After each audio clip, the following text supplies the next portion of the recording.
Madame, Monsieur, bonjour, bienvenue dans votre journal d'actualité. Au sommaire, notamment les Nyonnais qui devront payer pour qu'on récolte leurs encombrants. Retour sur ce projet de salle de spectacle de 1300 places à Gland avec son initiateur Patrick Mesmer. On évoquera aussi l'accueil de jour des enfants ou encore le bilan hivernal de la station de la Dôle. Peut mieux faire. Les Nyonnais ne trient pas assez leurs déchets. Conséquence, la municipalité modifie la collecte de certains déchets dès le 1er juin. Il s'agit de l'une des différentes mesures annoncées cette semaine. Florian Cavalieri.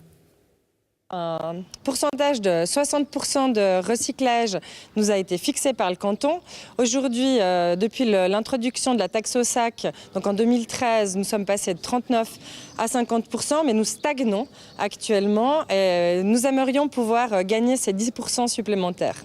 Et ça passe par des mesures incitatives, ça passe par une réorganisation de la collecte des déchets, ça passe par des nouvelles prestations offertes à la population. 4 mesures sont prévues. La première concerne le passage à une collecte hebdomadaire pour les ordures ménagères. Oui, bien sûr. Maintenant, depuis qu'on a introduit la taxe au sac au 1er janvier 2013, on a moins 40% d'ordures ménagères. Du coup, on peut passer à un passage par semaine pour les ordures ménagères. Seconde mesure, passage à 2 collectes mensuelles pour le carton. On a remarqué que les changements d'habitude, les gens changeaient leurs habitudes. Le carton, les gens commandent de plus en plus en ligne. Du coup, on propose aux habitants ainsi qu'aux petits commerçants de la ville 2 passages par mois pour la collecte du carton porte-à-porte. Troisième mesure, une nouvelle collecte hebdomadaire des déchets organiques. Les déchets organiques jusqu'à aujourd'hui se collectaient sur les écopoints et c'est vrai qu'on a remarqué qu'on ne collectait pas assez en fonction de la quantité du gisement qui était possible de collecter. On propose dès aujourd'hui, en plus de l'écopoint, une collecte porte-à-porte pour ces déchets organiques. Enfin, dernière mesure, un passage à la collecte des encombrants sur demande et payante. Oui, les encombrants aujourd'hui ne ressemblent pas à des encombrants. Il y a vraiment des petits objets, un peu de tout, des choses surtout qu'on peut recycler ou encore de l'électroménager qui doit retourner chez le fournisseur. Donc à partir du 1er juin 2018, les encombrants se feront sur appel et ça sera une collecte payante. On est avec nous pour parler de ce sujet la municipale nyonnaise en charge des travaux et de l'environnement, Roxane Faro-Linares. Bonjour. Bonjour. Vous déclarez à nos confrères de la Côte, c'est le bon moment pour faire évoluer le concept. Pourquoi est-ce le bon moment ? Alors c'est le bon moment parce qu'on a assez de recul. On a eu l'introduction de la taxe au sac qui a été effective en 2013. 5 ans pour observer, 5 ans pour analyser. Et on voit que ça n'a pas suffi. Et aujourd'hui, c'est le bon moment. Oui. Le point noir, on l'a évoqué dans le sujet, les déchets organiques et surtout les encombrants, ça va être payant. Quel sera le coût pour pouvoir se voir récolter ces encombrants ? Alors voilà, récolter des encombrants sur appel payant. Juste rappeler que les personnes à l'AVS ou au bénéfice de l'assurance invalidité ou prestations complémentaires, pour eux, ça restera gratuit. Et tout simplement, les gens, quand ils auront quelque chose à débarrasser, nous appellent. Et on vient, on donne rendez-vous, on vient. Et le coût, donc, c'est 50 francs pour jusqu'à 4 objets. Exact. 100 francs de 5 à 8 objets. Tout à fait. Alors, Roxane Faro-Linares, vous êtes très remontée contre une partie des Nyonnais, une minorité, ils sont 5%, qui jetteraient n'importe quoi sur les trottoirs. Alors, très remonté, je vous laisse libre, c'est de votre appréciation. Déçu, je crois déçu. Finalement, on se retrouve régulièrement, quand on mène des politiques publiques, à devoir faire évoluer les choses pour 5% de la population. On a, je pense, 95% des Nyonnais qui jouent extrêmement bien le jeu. Et puis, il reste des citoyens qui continuent à mettre tout et n'importe quoi sur le domaine public. Et ça nous oblige à faire évoluer le concept, à prendre des mesures qui ne sont pas toujours très populaires. Justement, plus de contrôle, on l'imagine, plus d'amendes aussi ? Oui, forcément. Pour les récidivistes surtout ? Oui, on va mettre en place, alors c'est sûr que changer le concept, c'est un premier pas, mais ensuite il faut le faire respecter. Donc effectivement, on va augmenter les contrôles, mais on va notamment augmenter les contrôles sur le domaine public, sur les voiries, pour voir ce que les gens y déposent, et aussi sur les écopoints, parce que certaines personnes ont tendance à prendre les écopoints pour une déchetterie, et ce n'est pas le cas. Là, on parle des mesures qui sont mises en place. Il y a aussi un travail qui est fait en amont, toujours, lié à la prévention. Il y a un concours qui avait été lancé et la remise de ce concours a eu lieu hier, mercredi. 23 classes, soit quelques 400 enfants de 4 à 12 ans y ont participé. Ils ont créé des œuvres plastiques, des vidéos. Qui c'est qui a gagné? Alors, en fait, finalement, on a eu plein de participants. Normalement, on devait avoir 2 prix.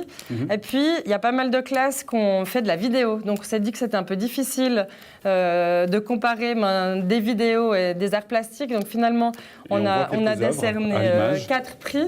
Et donc, voilà, il y a une classe de 3P de l'école du Couchant, une classe de 1P. Je ne vais peut-être pas vous faire tout le palmarès.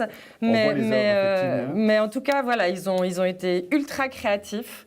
Les instituteurs ont, comme d'habitude, très bien joué le jeu.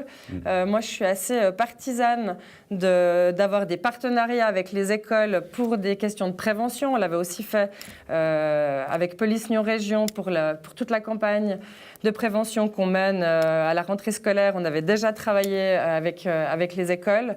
Je reste persuadée que les enfants sont un superbe vecteur de prévention avec leurs parents. Et ce n'est pas que pour la beauté du geste, ce concours. Ce sera utilisé, hein, ces œuvres seront utilisées dans le cadre d'une campagne. Exact. On va utiliser ces images-là pour faire de la prévention. Et on en profite encore une dernière chose avec vous, puisque vous êtes aussi en charge de la police. Il y a un crédit d'études qui est demandé au conseil communal.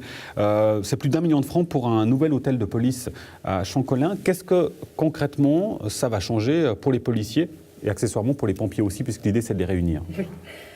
Alors, peut-être en introduction, rappeler que la police Nyon Région n'a toujours pas son accréditation définitive et que les exigences cantonales nous forcent à avoir des locaux qui sont différents de ceux qu'on a aujourd'hui. Donc, la construction de ce nouvel hôtel de police rentre dans le cadre de l'obtention de cette accréditation définitive.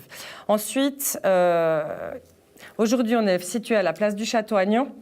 Ça pose de nombreux problèmes, des sorties de véhicules d'urgence dans une zone 30. Le lieu n'est absolument pas adapté. En plus, la municipalité de Nyon a vraiment envie de remanier la place du Château et de la piétonniser.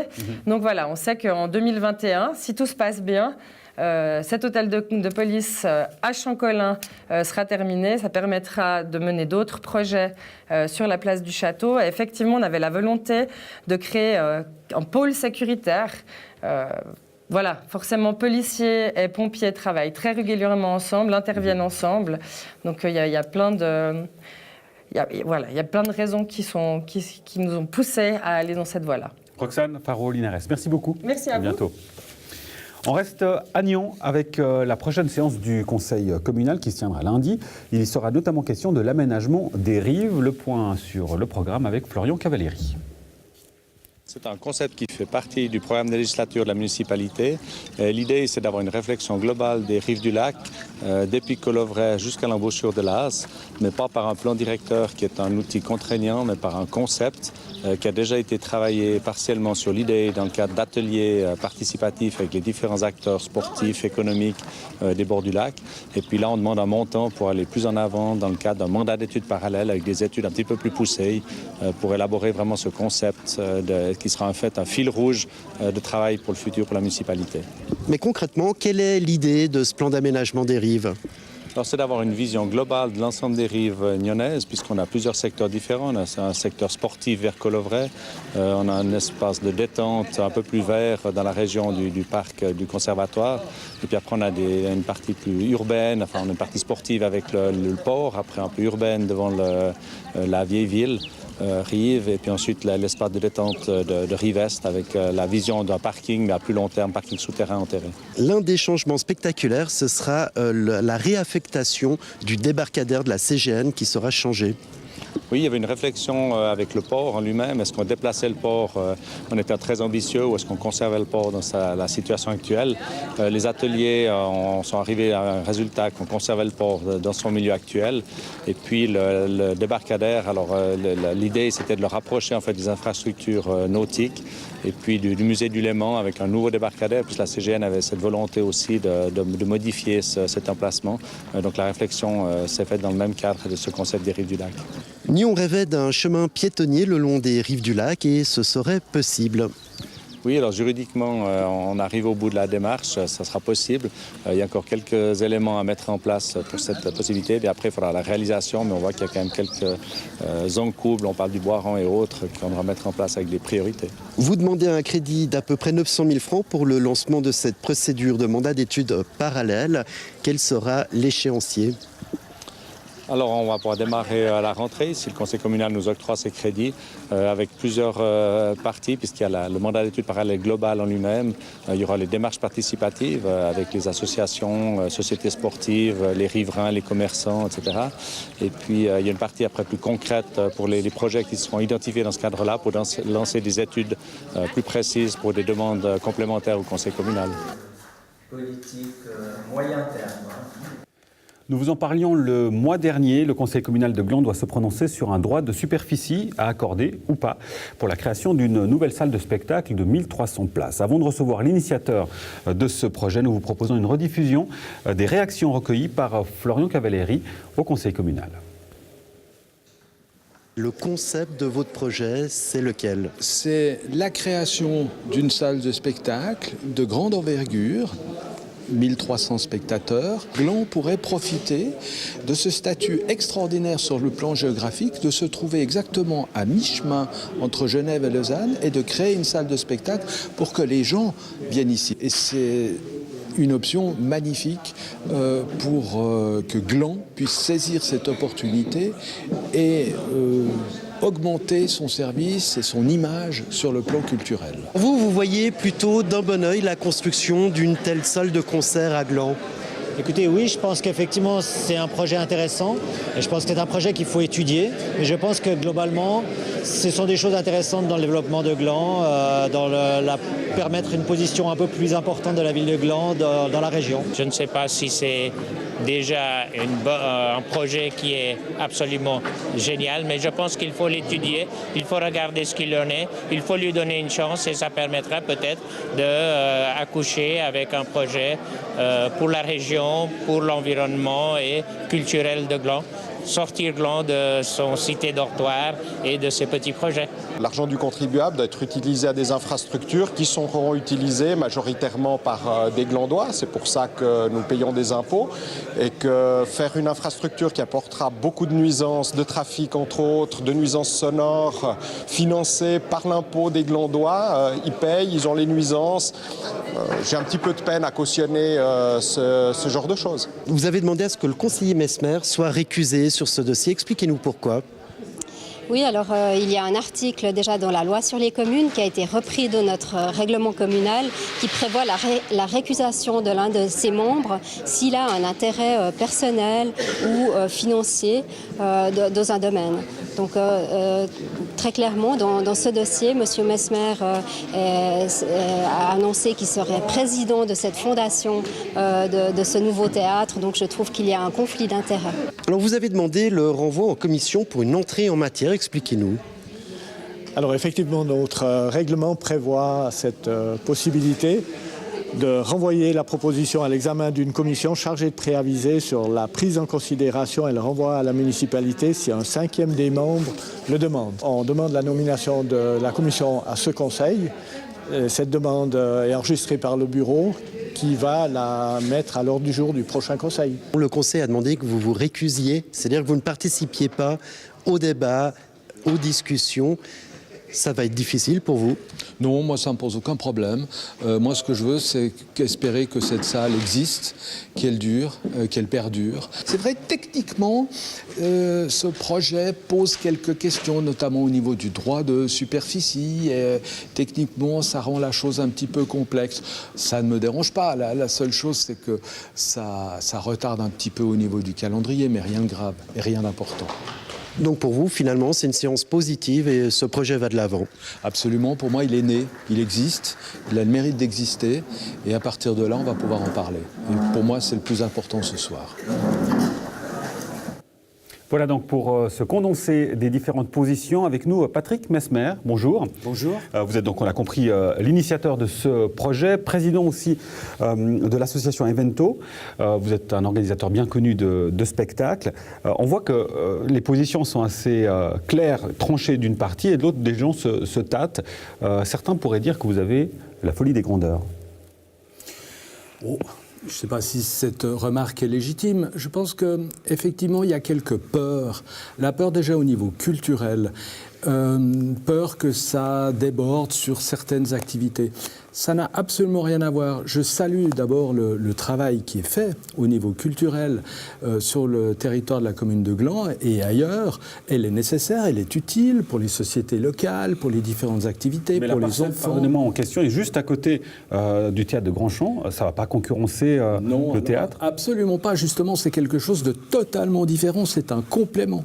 C'est une salle à grande envergure qui ne fera que des spectacles à grande envergure et qui surtout ne touchera pas à la politique et à tout le travail qui a été fait jusqu'à ce jour au niveau culturel dans la région et qui est d'ailleurs un travail très important. C'est vraiment quelque chose de totalement différent.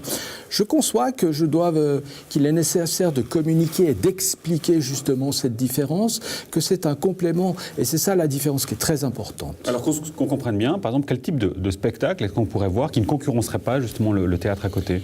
Des spectacles de variété française, des concerts de musique classique. Par exemple, vous savez que l'OSR fait des spectacles à Genève et aussi à Lausanne. Pourquoi pas les faire aussi entre les deux. Pourquoi pas de l'opéra et aussi du théâtre, mais du théâtre de grande envergure, ce qui se fait à Lausanne, ce qui se fait à Morges, ce qui se fait à Genève, mais qui ne toucherait surtout en rien aux activités actuelles. Et qu'est-ce que vous répondez aux craintes qu'on a entendues, liées par exemple aux nuisances du trafic que ça va générer? C'est l'endroit qui est proposé, qui est suggéré, parce qu'encore une fois, il n'est pas définitif. Là-bas, il est dans le camp de la municipalité, il est proche de l'autoroute, il est bien évident que des transports publics depuis la gare auront lieu. Vous savez qu'aujourd'hui, c'est vraiment la grande tendance. Regardez Muséal, on fait des activités culturelles qui sont proches justement de lieux de transport. Ça ne me fait absolument pas peur. Et ce n'est pas qu'une salle de spectacle dans le projet, on a une salle de cinéma, on a un restaurant, un grand parking aussi. C'est ce qui peut effrayer pas mal de gens, notamment on l'a entendu aussi Daniel Calabrese qui dit mais c'est plus un projet commercial qu'un projet culturel. Non, absolument pas. C'est une occasion qui est à saisir, c'est-à-dire que différentes activités peuvent avoir lieu. Oui, c'est un lieu avant tout culturel, c'est pas du tout un lieu commercial, c'est avant tout un lieu culturel où tous les gens, les synergies de la région pourraient se rallier à ce projet. Mais Patrick Mesmer, on est d'accord que le but est quand même de faire des affaires? Non, alors absolument pas. Moi, ce que je souhaite véritablement, c'est que cette salle existe. Mon rôle, c'est de prouver qu'elle a sa raison d'exister, que l'étude de marché que j'ai faite prouve qu'elle a sa place, que le potentiel du bassin lémanique permet justement de pouvoir répondre à son activité et à sa rentabilité. On m'a demandé, vous savez, de me récuser au niveau du conseil communal. Je l'accepte absolument, il n'y a aucun problème. Pour moi, la priorité, c'est que cette salle existe. Je ne me permettrai pas, sans aucune mesure, d'en faire une affaire personnelle ou d'en faire une affaire financière, et je m'en défends grandement. Alors, il y a une fondation qui a été créée pour chapeauter justement ce projet. Vous en êtes le président. Le projet est budgété entre 15 et 19 millions. Il y a déjà 7 millions de promesses de contributions qui ont été faites. Ça, c'est pour la partie création. Les coûts d'exploitation, est-ce qu'on a une idée de ce que ça peut être? Les coûts d'exploitation, ils seront couverts par les locations de cette salle. Ils sont calculés sur une location de 150 soirées d'utilisation par année, sur les 360. Et pour terminer, quel message, non pas aux politiciens, aux politiques de Gland, mais aux Glandois et aux Glandoises aujourd'hui qui vous regardent, qu'est-ce que vous avez envie de leur dire?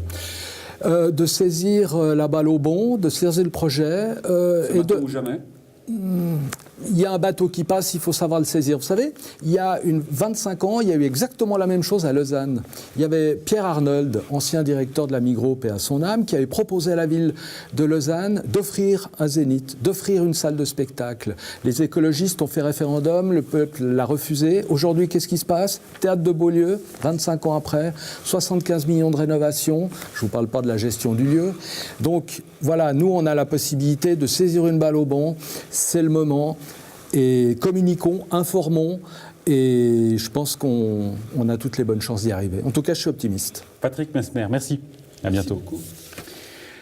La commune de Prangin inaugure ce samedi 21 avril 2 bâtiments sur le site scolaire de la Combe. Objectif, offrir à chaque élève une place d'accueil parascolaire à midi. Florian Cavalleri.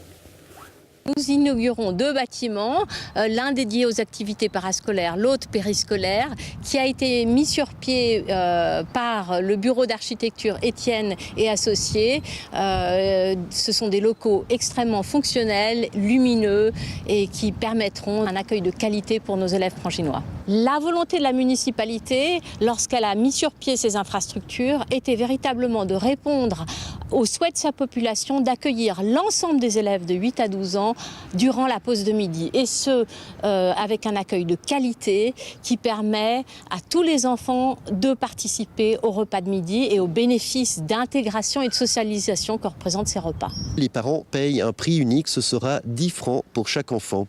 Effectivement, nous avons souhaité avant tout que l'ensemble des élèves pranginois âgés de 8 à 12 ans puissent bénéficier de ces repas de midi, de cet accueil à midi, et ceci à un prix accessible et raisonnable pour tous. Nous avons potentiellement une demande de 180 élèves. Si l'ensemble des élèves souhaitaient venir prendre son repas à midi et avoir un encadrement, et nous avons la possibilité de les accueillir absolument tous, c'est-à-dire d'avoir un taux de couverture de 100%, ce dont nous sommes extrêmement fiers, parce que ça répond véritablement à l'attente des parents pranginois. L'ensemble de ces infrastructures, c'est quand même 2 bâtiments, dont un bâtiment ancien classé qui a été rénové, eh bien, ont demandé un investissement généreux de la part des autorités politiques pranginoises de près de 7 millions.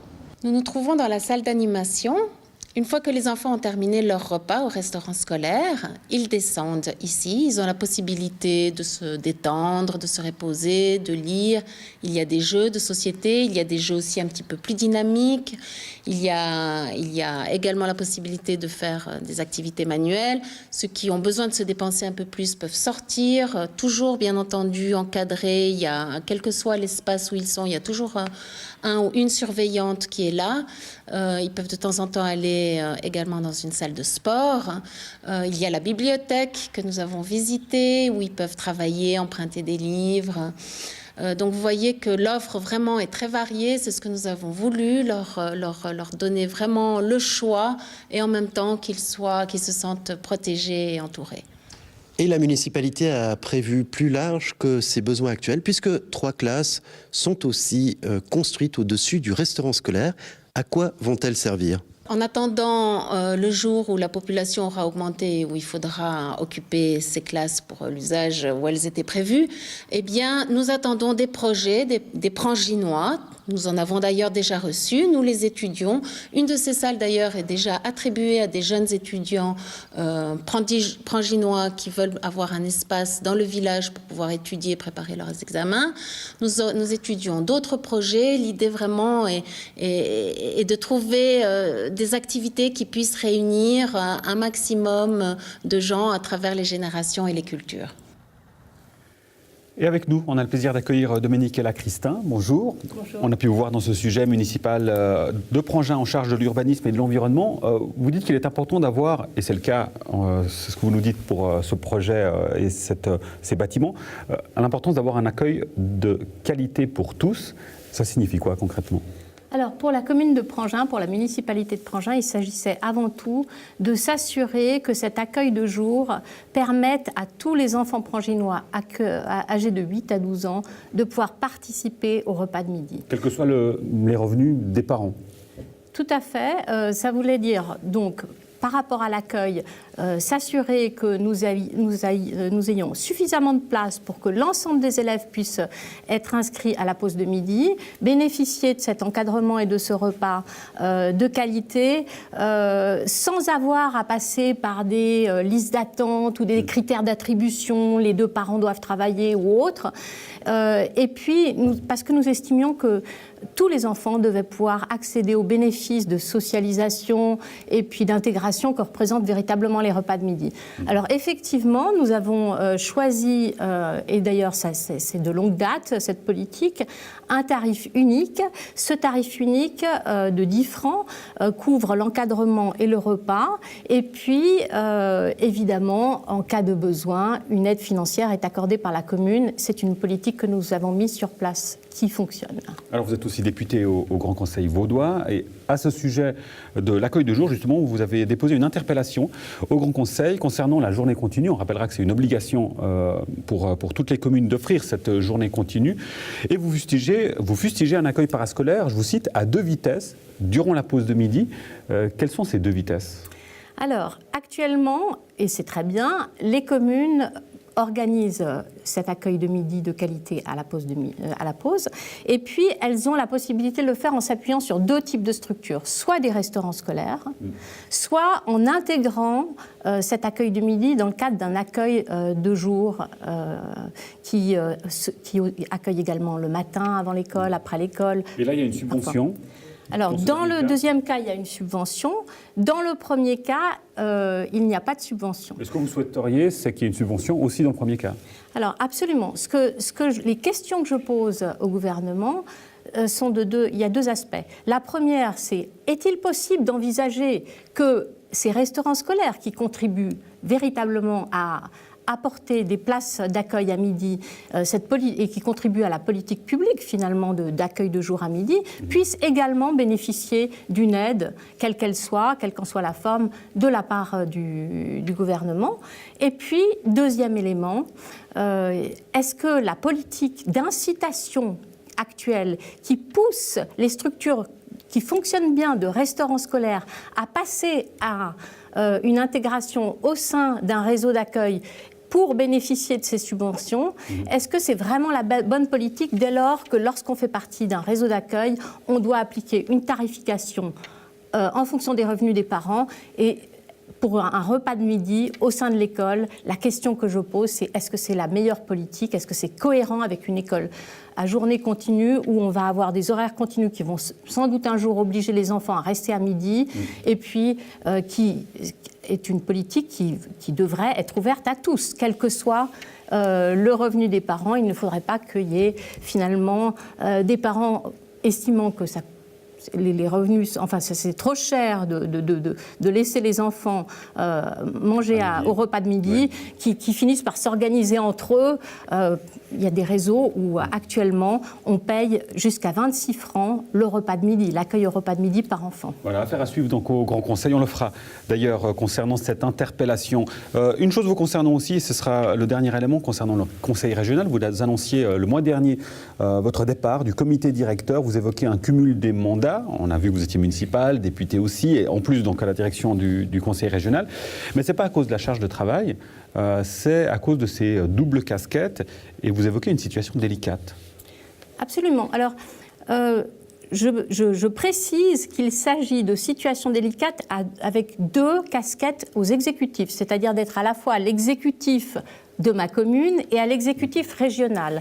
Bien évidemment que je ne parle pas de la casquette de député, les 2 fonctions étant largement complémentaires, je pense que ma fonction de député m'aide beaucoup dans mon travail de municipal. Quel est le problème concrètement dans ce cas ? Précisément, c'est que lorsque vous siégez, il n'y a pas de problème si, quelque part, le rôle du conseil régional dans tel ou tel dossier, puisque le rôle du conseil régional dépend est différent selon les dossiers intercommunaux qu'on traite, eh bien, si ce rôle du conseil régional est véritablement bien défini, en général c'est le cas, il y a des conventions pour chacun des sujets et des dossiers qui sont traités par le conseil. Mais parfois ce n'est pas le cas. Et alors, si c'est bien défini, il n'y a pas de problème. Et en plus, il faut que ce rôle qui est défini soit respecté.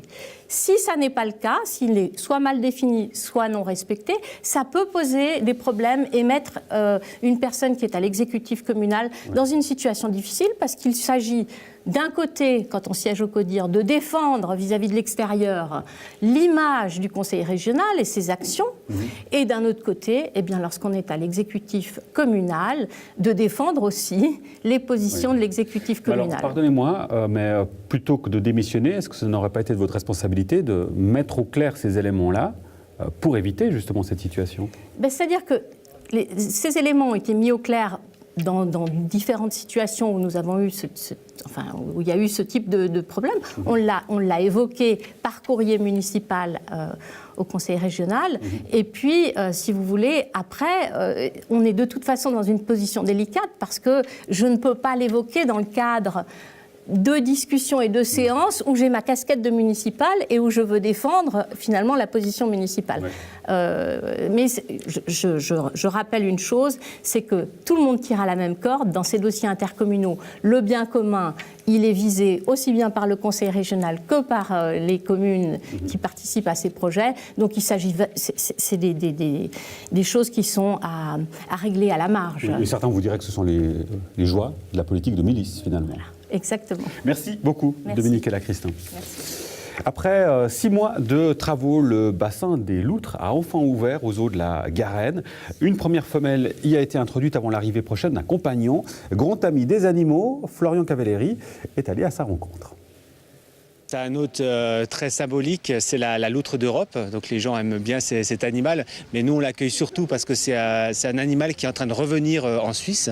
Il avait disparu, il avait été complètement exterminé, et puis depuis maintenant à peu près 10 ans, il y a des indices de son retour, notamment par l'Autriche et puis un petit peu par la vallée du Rhône. L'objectif de la loutre, c'est vraiment à la fois de présenter cette espèce locale, et également on peut utiliser cette espèce pour parler de plein d'autres choses, parce que quand il y a de la loutre, c'est que les rivières sont de très bonne qualité. Il faut qu'il y ait beaucoup de poissons, il faut qu'il y ait des rivières avec des berges non aménagées, avec de la végétation, il ne faut pas que les rivières soient polluées. Donc avec la loutre, on va pouvoir parler aussi de plein d'autres choses, dont la qualité de nos rivières, les populations de poissons aussi de Suisse. L'idée, c'est d'avoir un couple. Donc là, maintenant, on a déjà une femelle qu'on vient donc de mettre aujourd'hui dans son bassin. Et puis, à terme, là, on ne sait pas, dans quelques semaines, on devrait recevoir cette fois-ci un mâle pour former ce couple.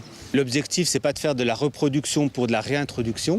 On est vraiment là pour montrer l'espèce et sensibiliser les gens à sa conservation. Donc nous, on va pouvoir, si on a un couple, laisser se reproduire le couple parce qu'il y a d'autres parcs qui sont demandeurs aussi de cette espèce-là. Et puis voilà, sinon, il faut bien rappeler qu'elle revient naturellement en Suisse. Alors c'est un bassin magnifique, expliquez-nous comment il a été construit, qu'est-ce qu'il faut pour qu'une loutre se sente bien à la Garenne. Donc c'est un chantier qui a duré à peu près 6 mois, parce que vous voyez, il y a un bassin qui fait quand même 30 mètres cubes, il y a 500 mètres carrés juste pour elle, pour qu'elle se sente bien. Vraiment ce qui est crucial pour les loutres, c'est l'eau. C'est vraiment un animal qui est lié à l'eau, un animal amphibie qui est adapté à ça, donc on doit vraiment avoir des bassins pour qu'elle puisse nager, plonger. Donc on a créé ce bassin, puis aussi des petits ruisseaux dans lesquels elle peut se baigner ou même glisser comme elles savent si bien le faire. On connaît la Garenne pour son programme de réintroduction du gypaète, mais vous êtes lancé un nouveau défi, la réintroduction. Expliquez-nous, de quel animal s'agit-il ? Alors voilà, la Garenne a travaillé et travaille toujours depuis des dizaines d'années pour la réintroduction du gypaète. Maintenant, il y a un nouveau projet qui a été lancé pour la Suisse, qui est porté notamment par Zooschweiz. C'est un réseau d'une dizaine de parcs animaliers dont on fait partie, qui sont gérés scientifiquement. Et il y a eu ce programme en Autriche et en Allemagne de reproduction, de réintroduction de l'ibis chauve qui avait disparu au XVIIe siècle, maintenant qui est quasiment vraiment en risque d'extinction au niveau mondial. Donc il y a ce projet qui s'est développé en Autriche et en Allemagne, et puis maintenant c'est la Suisse qui va prendre le relais avec divers parcs comme Goldau ou Bâle et nous qui allons assurer la reproduction pour après réintroduire cette espèce dans les Alpes.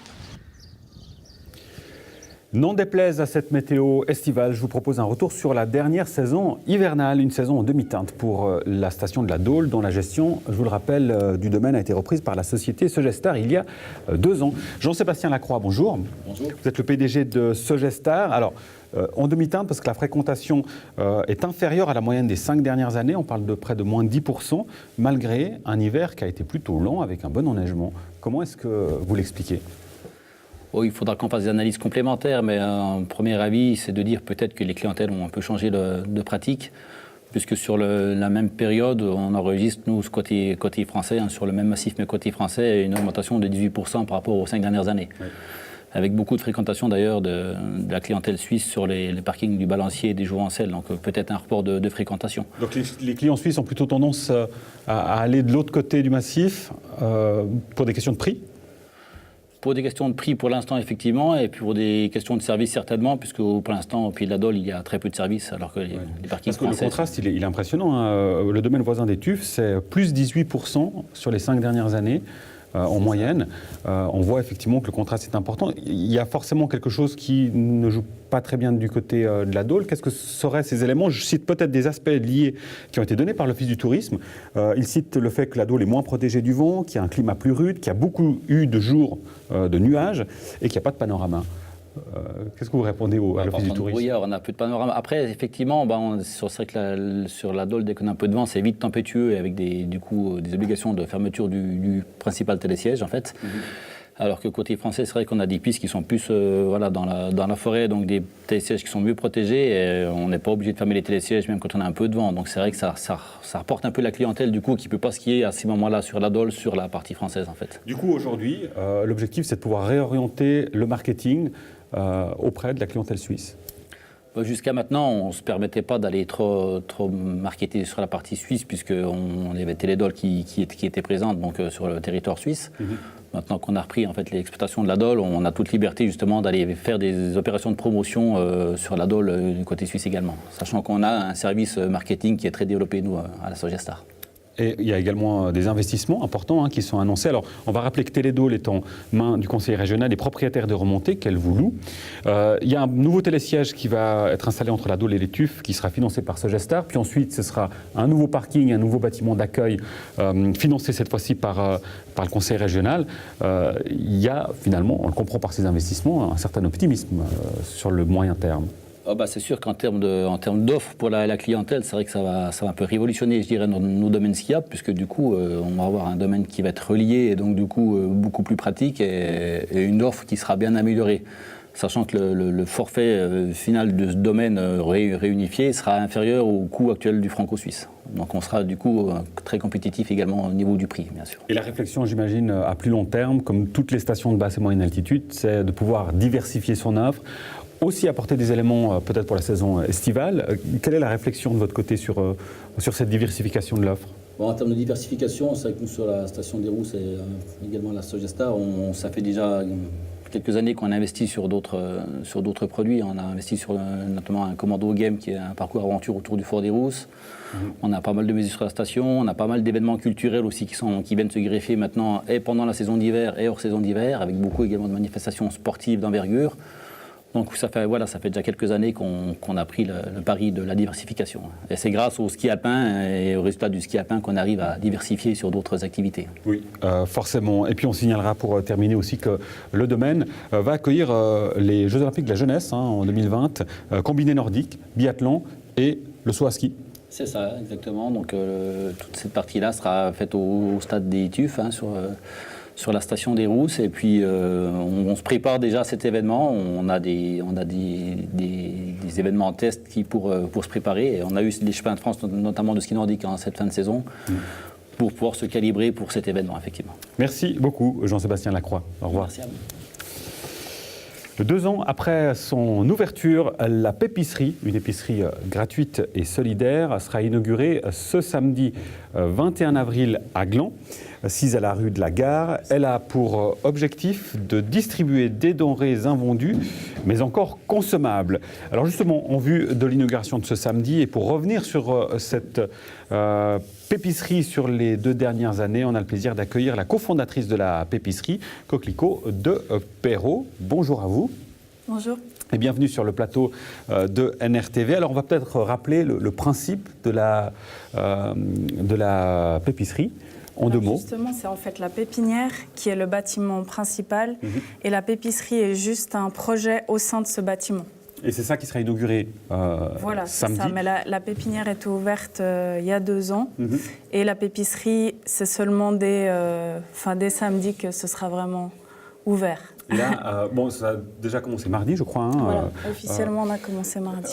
Alors, le principe, cette fois-ci bien de la pépisserie, c'est pour les personnes qui n'auraient pas la possibilité, qui ont des moyens limités, de pouvoir venir prendre des aliments.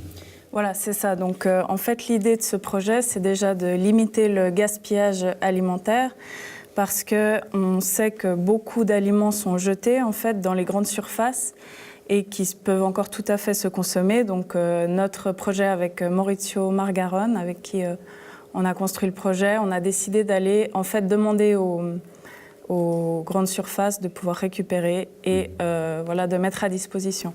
Alors on pourrait penser comme ça que c'est relativement simple de se dire on va chercher des aliments et puis on les met gratuitement à disposition.